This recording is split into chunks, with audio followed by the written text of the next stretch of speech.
Boa noite, doutores e doutoras do trader. Vamos fazer o recap aqui desse dia 15 de setembro. Bem, inicialmente vamos traçar aqui as linhas do meu operacional. Como é o dia 15, então das linhas anteriores do dia 14, eu traço unicamente a máxima. Só mudar, agora vai ter aqui até. Vamos ver, porque isso aqui foi as operações de hoje. Estudando para operações de hoje, o V20. Então aqui nós temos o dia de hoje. Então nós temos traçado já a máxima do dia de ontem, né, que é a ROI, a mínima do dia de ontem, que é a LOI, a abertura e o fechamento. São essas os meus suportes e resistências que eu traço para operar no dia seguinte. Então, se nós vamos analisar o dia 15, traçamos essas linhas aqui referentes ao dia 14. Claro que se ultrapassar, né, esse suporte, essa resistência e esse suporte, for para fora deles, então eu vou procurar em dias passados onde está um próximo suporte significativo. Não todos, para que fique um arame farpado, né? Fica parecendo uma tela cheia de traços, mas um possível suporte mais significativo. Então vamos lá, hoje dia 15, tracei essas linhas aqui referente ao dia de ontem. Então vamos fazer nossa análise. Aqui nós tivemos a abertura neste ponto, acima da ROI de ontem, né, do dia anterior.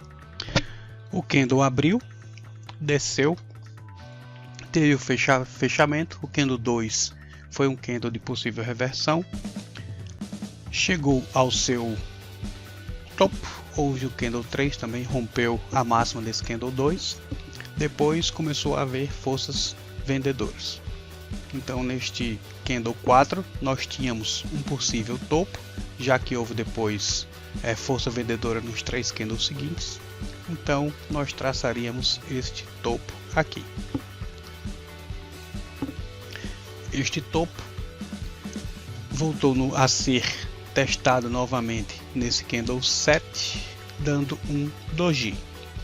Isso aqui para vocês, para todos, né? É um doji, porque para gente que trabalha tipo estilo All Brooks, todos os candles são doji ou candle de força. Qualquer um outro é doji. Esse aqui é um doji para qualquer um. Então ele tentou romper o topo anterior, não conseguiu. Houve falha de rompimento. Poderia, para quem fosse mais agressivo, realizar uma venda no fundo, no rompimento desse candle 9. Então, uma venda a stop realizada nesse candle 9, nós traçaríamos aqui, colocaríamos a venda nesse ponto. Dá uma ampliada aqui. Colocaríamos a venda nesse ponto, com stop acima ou 2 vezes o tamanho desse candle, tá? Poderia ser uma aqui, mas significativamente 2 vezes o candle acima. Então, se nós fizermos essa venda, nós iríamos buscar justamente este suporte, que seria a máxima do dia anterior. Foi feita a venda, ele tocou em nosso alvo. Poderia, se fosse um único contrato, ou quem opera de mão cheia e não gosta de fazer parciais, fecharia a operação neste ponto, estaria absolutamente correto, com stop pequeno de 133 pontos, vamos estar 140 pontos, teria feito um ganho bem significativo, mais do que o dobro, né? Um pouco mais do que o dobro. Então 2 para 1, perfeito, um swing ótimo para o método. Nós chamamos isso de swing. Tudo que for um alvo de 2 para 1, que for mais que 1 para 1, nós chamamos de swing. 2 para 1, 3 para 1, 4 para 1. E se for 1 para 1, nós chamamos de scalp. Nós nunca entramos em uma operação que seja em menos de 1 para 1, tá? A gente não arrisca, vamos supor, 100 pontos para buscar 50. Nós não fazemos o scalp tradicional. O scalp que nós chamamos é 1 para 1. Então nós analisamos o contexto e observamos se vale a pena entrar na operação. Então a venda seria realizada aqui com o alvo aqui. Pode ver que o alvo foi atingido, até passou. Novamente ele veio, testou a média móvel e continuou sua tendência de queda. Para quem gosta de fazer parciais, então fecharia metade da operação e ainda seguraria a outra operação. Segurando a outra operação até pode ser este fundo aqui anterior ou até mesmo este, mas se você colocar segurando até este fundo anterior, não houve o stop. A média móvel conseguiu segurar, ele novamente veio, rompeu a linha de resistência, abriu um segundo candle que não conseguiu também romper a linha de resistência. Aqui poderia ter sido uma outra venda para quem não estava na operação. Para quem tivesse na operação, poderia entrar novamente aqui nesse candle 16, que deu um candle de sinal dizendo eu vou descer. Esse candle aqui foi um candle de sinal, para quem já conhece o método, e entrou vendido aqui, buscando novamente a próxima resistência. A próxima resistência não foi atingida. O stop poderia estar aqui em cima. O correto mesmo, para quem é absolutamente técnico, o stop tem que estar no topo anterior. Então, ou aqui ou até aqui mesmo. Mas seria aceitável um stop aqui, porque o candle não conseguiu romper a média móvel. E o próximo candle já foi aberto abaixo de uma resistência que agora virou suporte. Então, até um stop aqui seria bem tranquilo. Ele veio, não chegou no alvo, que seria esse ponto. Ele abriu um candle comprador.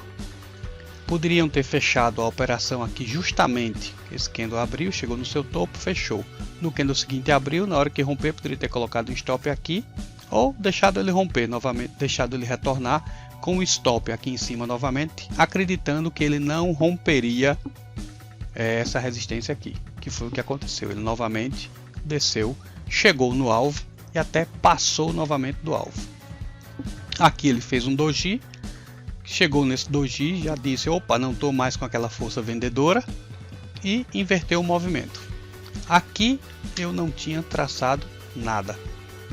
Pode ver que aqui não tinha traçado nada. Então nesse movimento aqui, eu só entraria, para falar a verdade, se fosse aqui em cima.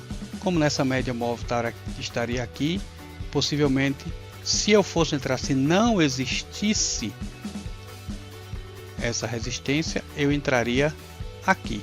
Mas como essa resistência estava aqui na minha frente, eu não teria entrado nessa operação, apesar dela ter dado um gain bastante significativo para quem acreditou nessa reversão, né? 926 pontos até lá em cima. Não sei se alguém fecharia em algum ponto, mas foi o que deu. Nessa reversão, como eu não tinha nenhuma linha traçada, possivelmente eu não entraria nessa reversão. Aí você diria, você não entraria nem aqui nesse candle 25, que ele é um candle de sinal dizendo que possivelmente iria para cima. Eu não entraria porque eu teria uma resistência aqui, não muito forte essa minha resistência. Se ela não estivesse aí, se não existisse essa resistência minha aí, eu entraria nessa compra buscando o topo novamente, o topo anterior. Eu buscaria o topo anterior. Claro que a operação iria parar possivelmente aqui, quando esse candle veio e fechou esse candle forte de venda aqui. Então eu teria saído só com esses 335 pontos. Mas eu não entraria nessa operação hoje, porque como eu também não entrei, né? Por causa dessa minha resistência aqui, tá? Então, mais uma vez, ele veio, ficou lateralizando nesse ponto. E aqui, nesse ponto, até o final do dia, desde esta tendência de alta, eu teria entrado nessa operação aqui, novamente, buscando o fundo. Deu fundo. Pronto. Então, nenhuma dessas outras aqui não teria entrado, não teria entrado. Estava lateral. Para mim aqui, pela forma de operação, não houve mais nenhum candle que me desse algum sinal dizendo aqui, por exemplo, compre que eu vou tocar lá, venda que eu vou tocar lá embaixo. Então a minha operação seria essas que eu falei e essa última aqui, essa última venda, até chegar nesse suporte. Pronto, estas seriam as minhas operações. Ok? Então foi o nosso recap. Bem interessante o índice. Ele lateralizou bastante, né? Bastante lateral. Amanhã, já que ele lateralizou hoje, vamos ver como é que está o diário. Deixa eu ver só como está o diário.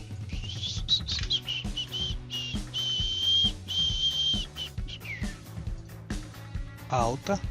Observa aqui, ó. Tem essa tendência aqui, né? Essa tendência de baixa. E aqui essa tendência de alta. Apesar de que ele está bem lateral aqui, né? Ele sobe, desce, mas essa aqui é uma lateralidade ampla, né? Então ele está mais ou menos aqui. Amanhã pode ser também um dia possivelmente lateral, né? Agora, se ele romper aqui, ele pode, fizer esse rompimento bem, ele pode buscar alvos lá em cima também, porque esse dia aqui, ó, 65, foi uma lateralidade imensa, 3.500 e 3.600 pontos, vamos arredondar aqui. Então qualquer ponto desse aqui pode ser um ponto de compra e um ponto de venda. Então aqui é ponto de compra, essa parte toda aqui pra gente. Tá bastante interessante. Então vamos ver. Amanhã o nosso range é menor. O range do dia anterior, que foi bem significativo, né? Esse range de ontem foi bastante significativo aqui, nos deu 1.600 pontos. O de hoje nos deu 1.450 pontos. Então, para amanhã nós temos esta máxima, esta mínima, temos o fechamento e temos a abertura. Ok? Então essas aqui estão traçadas para o dia de amanhã. Já que eu tenho essa lateralidade aqui, então eu já vou aproveitar que se ele abrir abaixo ou acima dela, eu já traço essa aqui, ó. Essa lateralidade aqui para cima. Eu tenho alguma coisa? Tenho, já está traçada aqui até esse topo. Pronto. Então essa aqui é o minha grade de operação para o dia de amanhã.